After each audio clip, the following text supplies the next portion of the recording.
Public interest में आज पटियाल सबसे पहले देश के आगामी चुनाव के सबसे बड़े डर का परीक्षण करेगा। इस डर की जन्मस्थली है हरियाणा। हरियाणा में 4.5 साल सरकार चलने के बाद मुख्यमंत्री, उप मुख्यमंत्री और सहयोगी दल सब बदल गए, मतलब पूरी सरकार बदल गई, लेकिन हरियाणा पर हुकूमत बीजेपी की ही चलती रहेगी। आज हरियाणा में हुआ क्या, यह समझने के लिए पहले ये 3 तस्वीरें देखिए आप। बीजेपी ने अपने सहयोगी जेजेपी से गठबंधन तोड़ दिया, जिसके बाद उसके डिप्टी सीएम पद पर जेजेपी नेता दुष्यंत चौटाला की विदाई हो गई।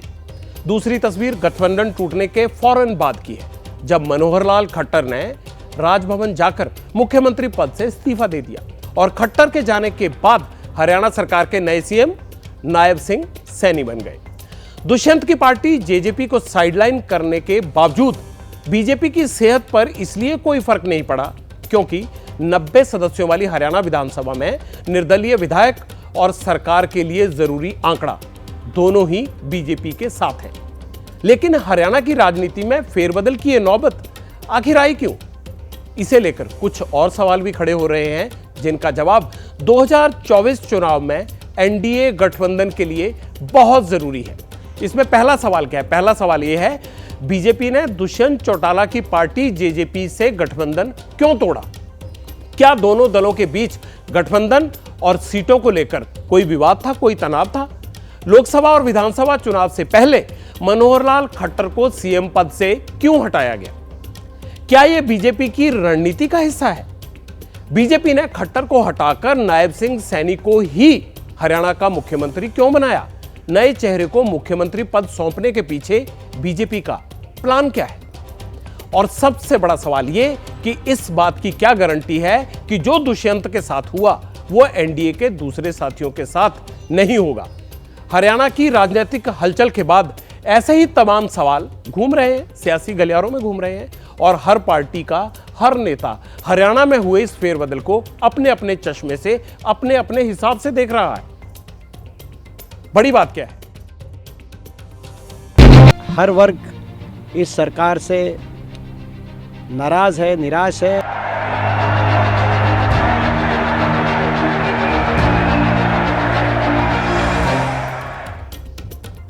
बड़ी बात पता क्या है? राजनीति में हर कदम के पीछे एक मकसद होता है। ठीक उसी तरह हरियाणा में गठबंधन तोड़ने के लेकर सीएम फेस बदलने तक बीजेपी के हर फैसला बहुत सोच समझ कर लिया है। इसे समझना इसलिए भी जरूरी है क्योंकि इसमें 2024 के लिए बीजेपी की रणनीति के साक्षात दर्शन हो रहे हैं। सबसे पहले यह समझना जरूरी है कि बीजेपी ने आखिरकार हरियाणा में सरकार का चेहरा बदला क्यों। यह तो बात जान लीजिए कि सब कुछ अचानक नहीं हुआ है। मनोहर लाल खट्टर को हटाने का फैसला हफ्ता पहले हो चुका था, क्योंकि हरियाणा में बीजेपी ने एक सर्वे करवाया था जिसमें सामने यह आया कि जाट वोटर खट्टर से नाराज है और अगर बीजेपी खट्टर की अगुवाई में चुनाव लड़ेगी तो हरियाणा में जाट वोटर का ध्रुवीकरण होगा। नाखुश जाट वोटर बैंक जितना भी है वो कांग्रेस के साथ जुड़ सकता है, जिसका सीधा नुकसान किसको होगा? बीजेपी को हो सकता था। हरियाणा पर हुए इसी सर्वे के बाद बीजेपी हाईकमान ने बैठक बुलाई और हरियाणा के सीएम बदलने को लेकर इस पर फैसला भी लिया। लेकिन बीजेपी ने खट्टर को हटाकर एक बार फिर गैर जाट नेता नायब सिंह सैनी उन्हीं को सीएम बना दिया, जबकि हरियाणा में जाटों की आबादी सबसे ज्यादा 22% है। दलित कितने हैं? दलित समाज 20% है। यादव समाज कितना है? 10% है। ब्राह्मण और पंजाबी कितने हैं? 8% है। इसके बावजूद 2.5% हिस्सेदारी रखने वाले, 2.5% गौर कीजिएगा, 2.5% हिस्सेदारी रखने वाले सैनी समाज के नायब सिंह सैनी को सीएम की कुर्सी सौंप दी गई। बीजेपी ने एक बार फिर हरियाणा की राजनीति में जाट और गैर जाट के मुद्दे को आगे कर दिया है। और इसकी बड़ी वजह क्या है? जाट बहुल स्टेट में जाटों की नाखुशी के बीच अगर फिर से गैर जाट मुख्यमंत्री बनने की वजह साफ हो गई और बीजेपी को यह लगा कि एक घटक को हमें भिड़ाना पड़ेगा जाटों से। लेकिन बीजेपी और जेजेपी का गठबंधन क्यों टूटा, यह सवाल अब भी खड़ा है, क्योंकि कुछ दिनों में ही लोकसभा चुनाव होने वाले हैं और इसी साल अक्टूबर में हरियाणा में विधानसभा के चुनाव भी होंगे। छोटे मोटे मनमुटाव तो हर गठबंधन में रहते हैं, लेकिन यहां क्या गड़बड़ हुई भैया? इसके पीछे क्या चाल है? सवाल यही है। लेकिन हरियाणा में बीजेपी और जेजेपी के बीच कभी खुलकर कोई विवाद सामने नहीं आया। 4.5 साल सरकार चली लेकिन कोई बड़ा झगड़ा नहीं देखने को मिला। तो 400 पार का लक्ष्य हासिल करने के लिए एक एक सीट पर जीत की गारंटी तय करने निकली बीजेपी ने लोकसभा चुनाव से ऐन पहले दुष्यंत को गठबंधन से आउट कर क्यों दिया? ये बड़ी बात है ना आप सबके जहन में और हमारे जहन में, वो भी आपको समझा रहे हैं, सुनते जाइए। हरियाणा में लोकसभा की 10 सीटें हैं। ज्यादातर सीटों पर बीजेपी और कांग्रेस के बीच में सीधी लड़ाई है। तो क्या सीधी लड़ाई की बजाय बीजेपी ने जेजेपी से गठबंधन तोड़कर हरियाणा में चौतरफा लड़ाई की जमीन तैयार कर दी है? इस लड़ाई में बीजेपी के सामने कौन होगा? कांग्रेस के अलावा इंडियन नेशनल लोकदल, ओम प्रकाश चौटाला वाली पार्टी, और जेजेपी भी होगी, अब वो भी विपक्ष में है। इससे जाट वोट बैंक का बिखराव होगा, बंट जाएगा, और उस स्थिति में फायदा किसको होगा? आप भी जान गए होंगे, बीजेपी को होगा। लेकिन एक बड़ा सवाल यह भी उठ रहा है कि क्या बीजेपी और दुष्यंत चौटाला के बीच यह पॉलिटिकल पार्टनरशिप टूटना पहले से फिक्स था? क्योंकि बहुत पहले इसकी भविष्यवाणी हुई थी। मैं आपको एक पुराना बयान सुनवाता हूं जिसमें कई महीने पहले कांग्रेस के नेता दीपेंद्र हुड्डा ने बीजेपी और दुष्यंत चौटाला के गठबंधन को लेकर ऐसी ही एक बड़ी बात कही थी। बीजेपी के साथ जो जेजेपी का समझौता था वो एक और समझौता हो गया, भ्रष्टाचार का जो समझौता तोड़ने का भी समझौता हो गया। ये मेरी बात को समझ के अपने दिल में रखना। समझौता तोड़ेंगे बीजेपी के इशारे पे, आपके बीच में आएंगे। कांग्रेस की वोट में कौन ज्यादा सेंध मारेगा, अभय सिंह ज्यादा मारेंगे या दुष्यंत चौटाला ज्यादा मारेंगे, इस बात की बीजेपी के इशारे से, उनके इशारों पर इस तरह की राजनीति हरियाणा में करने का काम करेंगे। चक्रव्यूह रचा जाएगा। दीपेंद्र हुड्डा ने जो महीनों पहले कहा था उसमें गठबंधन टूटने की बात सच साबित हुई। लेकिन यह बात बीजेपी या दुष्यंत चौटाला ही बता सकते हैं कि हरियाणा में गठबंधन तोड़ना किसी रणनीति का हिस्सा है या फिर नहीं। लेकिन सच तो यह भी है कि अलायंस टूटने से हरियाणा में सबसे ज्यादा फायदा बीजेपी को ही हो सकता है, क्योंकि कांग्रेस और आईएनएलडी के साथ अब जेजेपी भी विपक्ष में पहुंच चुकी है। हरियाणा में 2014 के लोकसभा चुनाव में क्या हुआ था? बीजेपी, कांग्रेस, आईएनएलडी और हरियाणा जनहित कांग्रेस जो भजन लाल वाली पार्टी थी, उनमें चौतरफा मुकाबला हुआ था।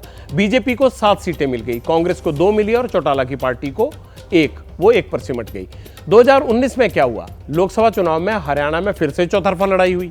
बीजेपी के सामने कांग्रेस, आईएनएलडी और जेजेपी, आम आदमी पार्टी का गठबंधन, ये दोनों मिलकर लड़े थे। ये था बीजेपी विरोधी वोट बंट गए और लोकसभा की सभी 10 सीटों पर बीजेपी ने कमान संभाल ली, यानी जीत हासिल कर ली। ऐसा नहीं है कि सीधी चुनावी टक्कर में बीजेपी को कामयाबी नहीं मिलती है। अगर हम दूसरे राज्यों में देखें, गुजरात हो गया, मध्य प्रदेश हो गया, छत्तीसगढ़ हो गया, उत्तराखंड हो गया, इन सब राज्यों में बीजेपी ने सीधी लड़ाई में भी जीत हासिल की है। लेकिन एक से ज्यादा विरोधी और विपक्ष में बिखराव का फायदा बीजेपी को मिलता ही है, ये उनको सीधा सीधा पता है। हरियाणा में सीएम बदलकर बीजेपी ने सरकार का चेहरा बदल दिया। ऐसा भी पहली बार नहीं हुआ। चुनाव से पहले कई बार सरकार या सीएम को लेकर नाराजगी सामने आई तो बीजेपी को चुनाव में नुकसान की आशंका दिखी, इसे भांपा गया और एंटी इनकम्बेंसी दूर करने के लिए सीएम का फेस बदला गया। कहां कहां ऐसे हुआ? कर्नाटक, गुजरात, उत्तराखंड और त्रिपुरा की हालिया मिसाल है वहां की सरकारें। गुजरात में चुनाव से ठीक पहले विजय रूपानी को हटाकर भूपेंद्र पटेल को सीएम बनाया गया और जीत मिल गई। कर्नाटक में बीएस येदियुरप्पा को हटाकर बसवराज बोम्मई को कमान सौंपी गई, लेकिन वहां कामयाबी नहीं मिली। उत्तराखंड में क्या हुआ? त्रिवेंद्र सिंह और तीरथ सिंह रावत को हटाकर पुष्कर धामी को कुर्सी सौंपी गई, नतीजे बीजेपी के पक्ष में आए। त्रिपुरा में भी फॉर्मूला कामयाब रहा। विप्लव देव को हटाकर उनकी कुर्सी किसको दी गई? मानिक साहा को। वो फिर सीएम बन गए, वहां फिर बीजेपी की सरकार लौट आई। तो ये सब वो मिसाल हैं जो हरियाणा से पहले ये एक्सपेरिमेंट जहां जहां हो चुका है। हरियाणा में सीएम फेस बदलने का कितना फायदा होगा? अब आपके मन में भी ये बड़ा सवाल होगा। वैसे ये तो कुछ दिनों में ही सामने आ जाएगा जैसे ही आम चुनाव होंगे, लेकिन हरियाणा में जो हुआ उससे एक संदेश और निकला, और वो ये कि क्या बीजेपी अपने हित साधने के लिए ही सहयोगियों का इस्तेमाल करती है? ये एक बड़ा सवाल निकल कर आया। जैसे महाराष्ट्र में बीजेपी ने पहले से सहयोगियों पर यही पॉलिटिकल पैटर्न लागू किया। मराठा अस्मिता की राजनीति करने वाले दल एक दूसरे के सामने खड़े हो गए। फायदा किसको हुआ? बीजेपी को हुआ। बिहार में नीतीश से 2 बार नाता तोड़ा, चुनावों से ठीक पहले दोनों बार उनको गले लगा लिया। फायदा किसको हुआ? बीजेपी अपना देखती है। लोकसभा चुनाव के लिए एक बार बीजेपी ने 400 पार का टारगेट सेट किया है। इस बार यही चर्चा है कि भाई अब की बार क्या 400 पार? 40 पार्टियों का गठबंधन इसके लिए तैयार किया गया। एक एक वोट, एक एक राज्य, एक एक जिला, एक एक नेता, सबका हिसाब देखा जा रहा है। लेकिन जेजेपी अब एनडीए से बाहर है और दुष्यंत की पार्टी में टूट की बात भी सामने आ रही है। उनके सारे विधायक ही उनके साथ नहीं है। इस पर बीजेपी के साथ खड़े सहयोगियों का क्या कहना है, अब आपको वो सुनवाते हैं, उनके मन में क्या चल रहा है। हरियाणा का मामला दूसरा है, यूपी का मामला दूसरा है। यूपी में जो हम सहयोगी दल के लोग हैं, एनडीए में शामिल हैं, हम सभी लोग एक हैं, कहीं से कोई दिक्कत नहीं है। नहीं, जैसे कि आपने 3 सीटों की डिमांड की है, ऐसा पता चल रहा है कि एक ही सीट आपको मिल रही है। देखिए, हम 3 जीत के जाएंगे तब भी कोई हम सरकार नहीं बना लेंगे, 1 जीत के जाएंगे तब भी हम सरकार नहीं बना लेंगे। हमारा लक्ष्य रहा है कि लोकसभा में पार्टी की उपस्थिति। पहले तो हरियाणा का गठबंधन है, किन परिस्थितियों में वहाँ बदलाव हरियाणा के लोग जानते होंगे, शीर्ष नेतृत्व जानता होगा। और नई जो सरकार बन रही है उसे मैं बधाई देता हूँ। रहा उत्तर प्रदेश का, तो उत्तर प्रदेश त्रेता में जिस तरीके से भगवान राम और निषाद राज का गले लगे मिलन था और उसके बाद एक शक्ति आई और दुख का राज खत्म हुआ, तो वहाँ भी निषाद राज और भगवान राम का जो त्रेता का नेचुरल अलायंस है, उसी तरीके से उत्तर प्रदेश में ऐसे कुछ नहीं है। बीजेपी के बारे में कहा यही जाता है कि वो पार्टी विद डिफरेंस है। वो चाल, चरित्र और चेहरे पर विश्वास करने वाली पार्टी है। लेकिन क्या वक्त के साथ बीजेपी बदल गई है और अब उसके लिए जीत ही सबसे महत्वपूर्ण है?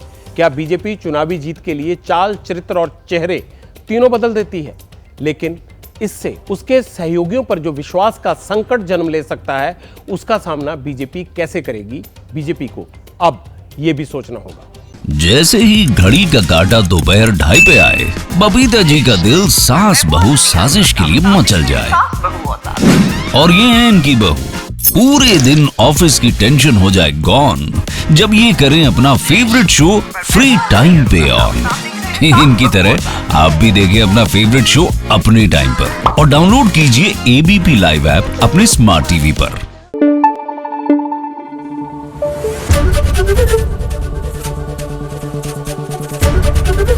एबीपी न्यूज आपको रखे आगे।